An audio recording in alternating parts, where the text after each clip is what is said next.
அனைவருக்கும் உங்கள் பீமாஸ் இசைக்குழுவின் சார்பாக உங்கள் ஆர்ஆரின் அன்பு வணக்கங்கள்.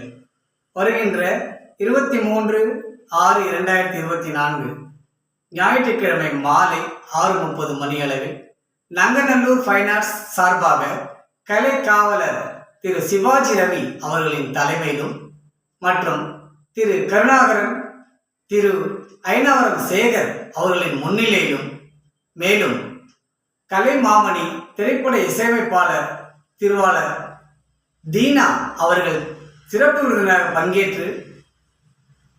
பங்கேற்கும் நமது மாபெரும் இன்னிசை நிகழ்ச்சி திருவாளர்கள் நங்கநல்லூர் ஃபைன் ஆர்ட்ஸ் குமார், ஆலந்தூர் குமார் மற்றும் மடிப்பாக்கம் சேகர் அவர்களின் சிறிய வழிநடத்துதலின்படி நடைபெற இருக்கிறது. இதில் திரைப்பட பிரபல பின்னணி பாடகர் கோவை முரளி மற்றும் பாடகி லாவண்யா இவர்கள் பங்கேற்று தங்களது சிறப்பான பாடல்களை உங்கள் காதுகளுக்கு விருந்தாக்கி இருக்கிறார்கள். அனைவரும் தவறாமல் கலந்து கொண்டு எங்கள் இசை நிகழ்ச்சியை சிறப்பாக நடத்த உங்களுடைய பேராதரவை வேண்டி விரும்பி கேட்டுக்கொள்கிறேன். நன்றி, வணக்கம்.